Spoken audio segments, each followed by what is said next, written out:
Right, my beloved Madridistas, welcome back to Madrid, welcome back to the channel.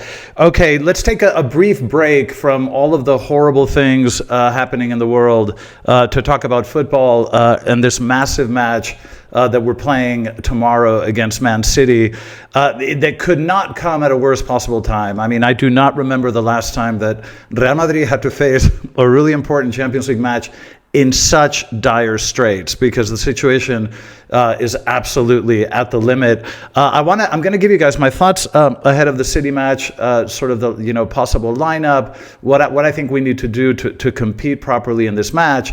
But I want to get you guys up to speed on some of the latest gossip. I follow all the YouTubers here, and I just kind of want to mention a few things. So we're going to talk about manager rumors as well very quickly. We have to talk about the ongoing injury situation, which is really just baffling. It's just gone to an extreme. We've never seen anything like this. A very small thing I need to show you guys about the refs in La Liga, which you have to see to believe, but we'll do that very quickly. But of course, we need to focus on the City match, and I'll give you guys my thoughts on that. Now, in terms of managers, first of all, I think that obviously there's tons of rumors going around, all right? Like 3-4 weeks ago, people were talking about Klopp. A couple of weeks ago, people were talking about Allegri. Now it appears people are talking about Pochettino. That seems to be the latest name that is being thrown around. But the real fundamental problem that we have with this whole manager situation is that there really just aren't that many managers out there that I consider to be senior enough, commanding enough, and have enough pedigree to take on this role. Because, look, Arbeloa, obviously, things started to look good, but we've rolled over again. So it doesn't look like Arbeloa is going to work. Xavi, and obviously Arbeloa is probably too green for the task. Xavi, you could say, look, he had 7 months to get things together. Okay, maybe he didn't have the proper backing of the club, and you can throw in all sorts of factors, but the fact of the matter is things weren't working with Xavi either. And if you look around in terms of who's around today, it's really hard to say, because there are not that many. What you would like, ideally, what you would want in a manager for Real Madrid is a manager that has won big things with big clubs and has managed big players. So you want that kind of level of pedigree, but there aren't that many out there. Zidane does not appear to want or be able to come. Neither does Klopp. And if you think about it, and of course Ancelotti is not going to come back. He's got the Brazil job. So there aren't that many. Who else is out there that has that kind of pedigree?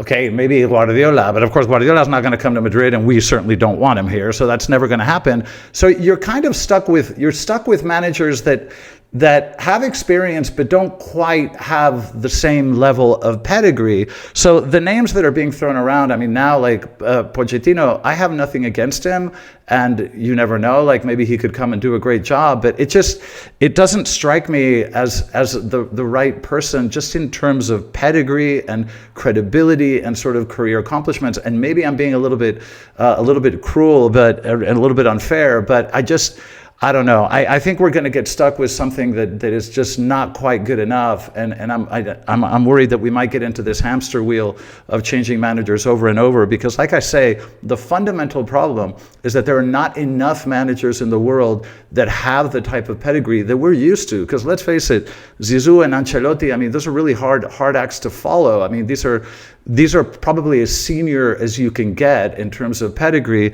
and there's just no one around. So that situation worries me a little bit. But the latest rumors are that we're talking to Pochettino, and we'll have to, there's a lot of rumors flying around, and it's hard to know what to believe. So we'll have to wait and see how that develops.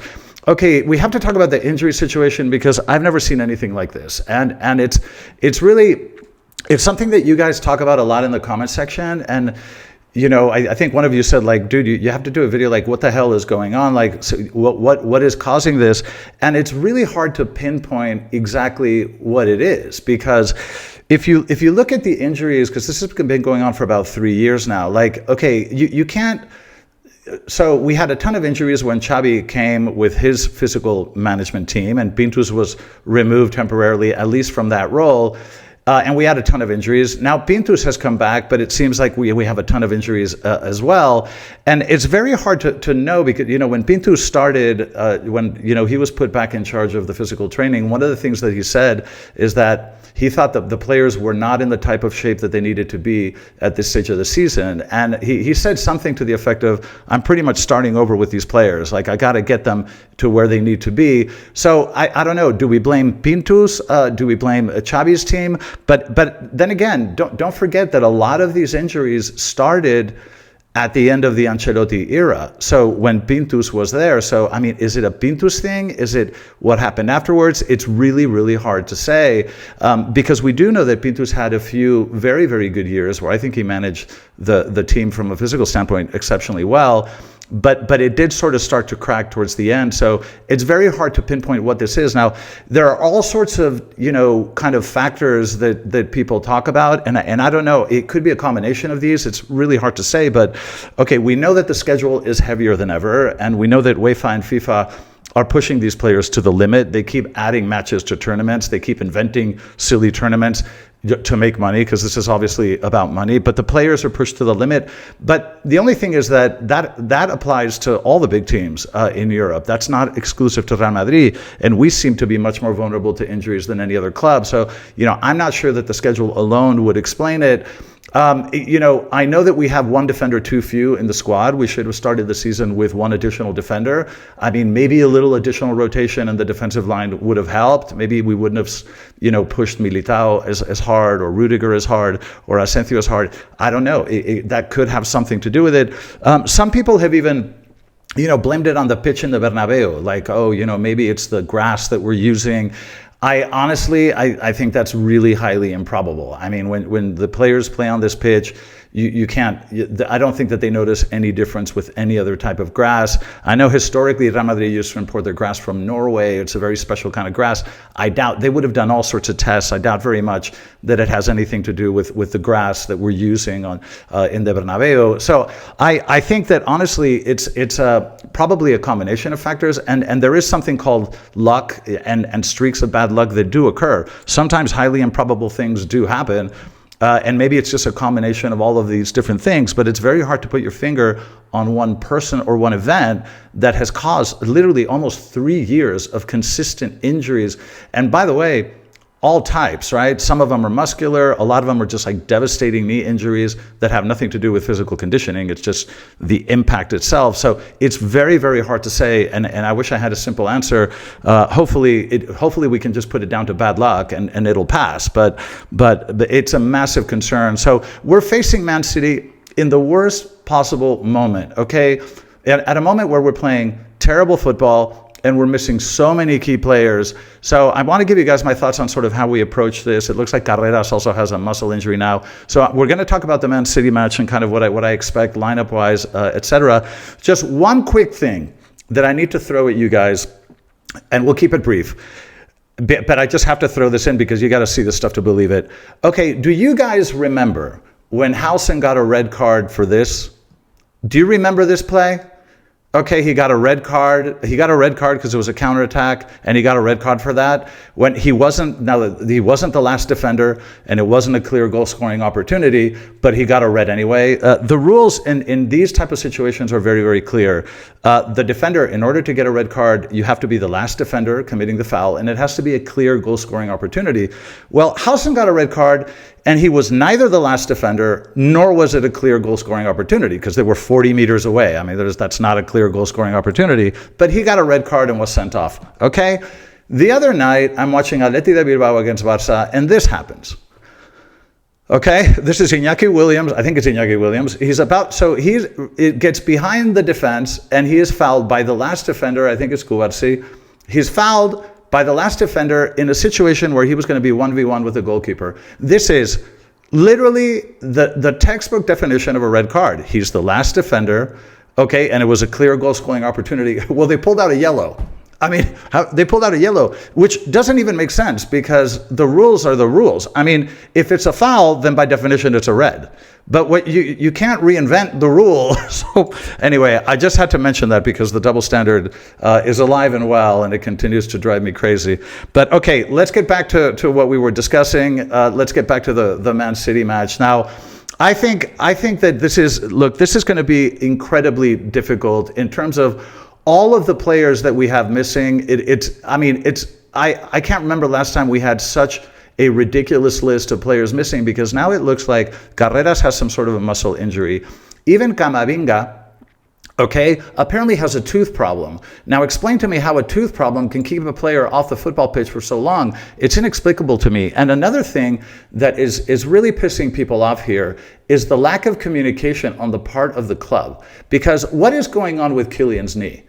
We're all speculating, none of us think that he can play tomorrow, but will he make it back for the return leg? There's something going on with Kylian's knee, and the club will not come clean and tell us. And we all feel a little bit, and the same with Camavinga, what is going on? So there's a kind of frustration that we have all of these crazy injuries, but also a very kind of cryptic communication coming out of the club. Because if Kylian has a knee problem, tell us.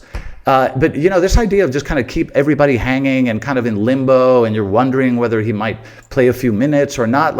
I don't understand what the rationale for this policy is. I think that the club needs to be honest about the medical status of each player, and I don't think it puts us at a disadvantage to be transparent about it. So what the hell is going on with Kylian? He goes to France, you end up having to rely on reports from a journalist that heard something from somebody that knows somebody, and it's usually BS, and usually journalists trying to make a name for themselves, trying to come up with something and hope that it's true. But at the end of the day, we don't really have a proper detailed explanation as to what is happening in a lot of these injuries, and I think that uncertainty adds to the level of anxiety that we all feel. So there's definitely a communication problem as well, and not just the massive amounts of injuries that we're having to deal with. In terms of the City match, the list is endless. Alaba, Militao, Rodrigo, Ceballos, Hausen, Camavinga. It's an endless list. So in terms of where I think where the lineup could go, and my best guess would be Courtois in goal, Carreras on the left if he's available. If not, I think it'll be Mendy, because usually Mendy plays 10 minutes and then he's injured for another 6 months. That seems to be his pattern. But the other day he played quite well and came out of the match without any obvious injuries. So if Carreras isn't ready to play, which it appears he's not, we'll probably see Mendy on the left. In the center of defense, Rudiger and Asensio. It doesn't appear that Hausen is ready to come back. And then on the right, Trent. I think we can be pretty sure of that. Although Carvajal technically is also fit to play, but I think he'll probably start Trent. In the middle of the pitch, what you would expect: Tchouaméni, Thiago Pitarch, Arda, Fede. So a 4-4-2, and then up front, Vini and Gonzalo. This is what I'm expecting, and I think Gonzalo will come back because I think Brahim had a really poor match the other day, and he'll probably want Fede to make runs on the right and have Gonzalo move into the box and play the 9 as much as he can. That's just my best guess. But with all of these injuries, the options are kind of limited. Now, in terms of Man City, we have to be really honest about this. Look, they had a slump last year where they looked very, very mediocre, but they have bounced back. They're not as good as they were, maybe 3-4 years ago. They were just a machine. Then they had a sort of very obvious slump last year, but they are in a much better place than we are.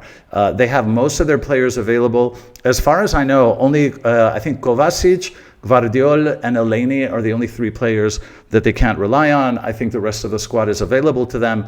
But this is a team that is in much better shape physically. Mentally, they're in a much better place, and they're playing much better football. This is the team that they kind of have all the ingredients that you need. They have speed on the wings when they need it. They're very technical. They're very good on the ball and in possession. They're tactically very well organized. They can beat you on the counter, but they can beat you in possession playing as a block. They have a fantastic number 9. This is a very well organized squad with a lot of talent, and they're coming into this match in a much better place than we are. We are coming here scraping through matches We've lost 2 of the last 3 La Liga matches. We're just scraping by with, relying on kids from Castilla.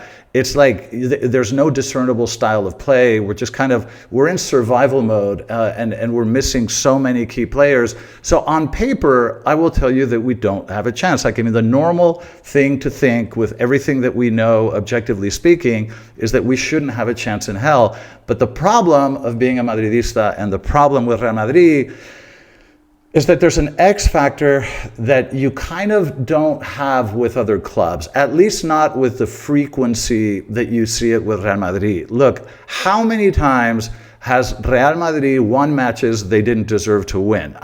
The entire Champions League campaign of the 21-22 season, that entire post-group stage campaign, was miracle after miracle after miracle. We weren't football-wise superior to pretty much any of the teams we faced, but we won anyway, and which is crazy. Now, we did something similar in the 23-24 campaign. I think it was maybe less pronounced, and we did play a little bit better in that season than we did in the 21-22 season.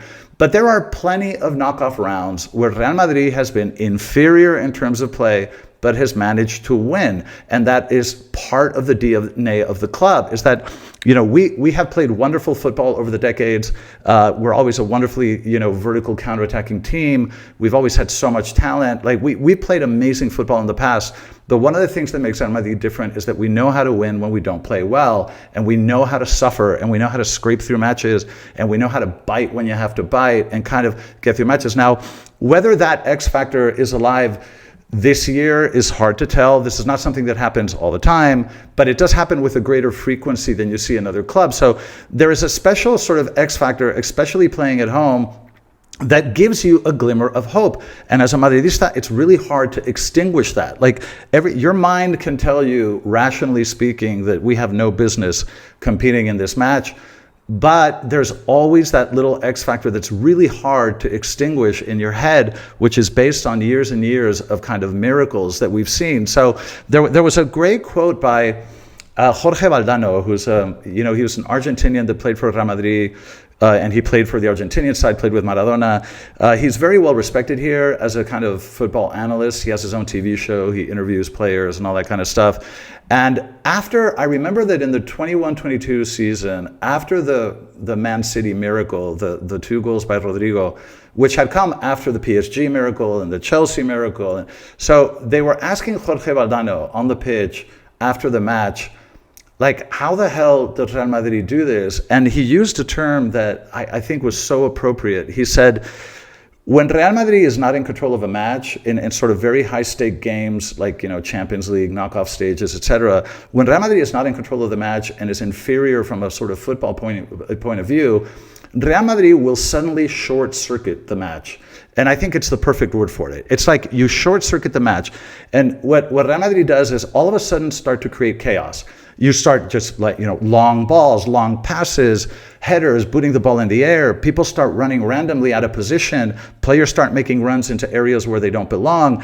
Real Madrid creates chaos. It's, okay, the organized version of this match isn't working. So what we're going to do is short-circuit it, create chaos, increase the intensity level, create total chaos. And within that chaos, Real Madrid manages to squeak by, either because of individual skill or a greater will to win. But I think that's a perfect word. Real Madrid knows how to short-circuit matches.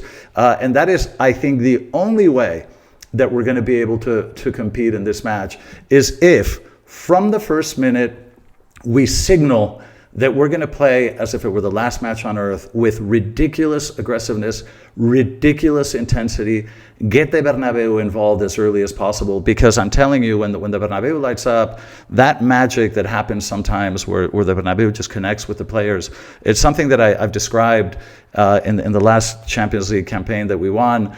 It's very hard to describe what happens, those moments of electricity where there's kind of a connection between the crowd and the players, and you can see it in the faces of the rivals that what the hell is going on? There is something very powerful there, and I think that if Real Madrid can remind the Man City players remind them where they are. Like, I can guarantee you they're not going to be happy about playing in the Bernabeu in a Champions League match. Like, nobody enjoys that. It's a place where giants go to die and where really unpredictable things happen. I can tell you that the City players are not going to be happy to be there, but we have to remind them where they are, remind them who they're playing against. And if you can start the match with incredible intensity and aggressiveness and get in their head a little bit and get the Bernabeu into the match, we have a chance to compete here. Now, I know it sounds completely insane, and on paper there's no reason to say anything I'm saying, but like I say, with Real Madrid, there's always that tiny little X factor that you cannot eliminate completely because we've seen it so many times. So that is what I think we need to do to win this match, or to at least compete, is to get in their heads and play, to try to short circuit the match from the very beginning. Just make it chaotic, make it really chaotic, just a lot of running, even players switching positions, like make it as disorganized as possible. I think that if we give the ball to Man City and then expect to defend and maybe try to find a counter, it's not going to work. We need to come out firing on all cylinders. The more chaotic the match is, I think the better it is for us. The slower the pace of the match and the more sort of the longer the spells of possession are, I think the more that it feeds, it favors Man City. So what we need to do is to create chaos. Like Jorge Valdano says, short circuit the match, create so much energy that just you create chaos.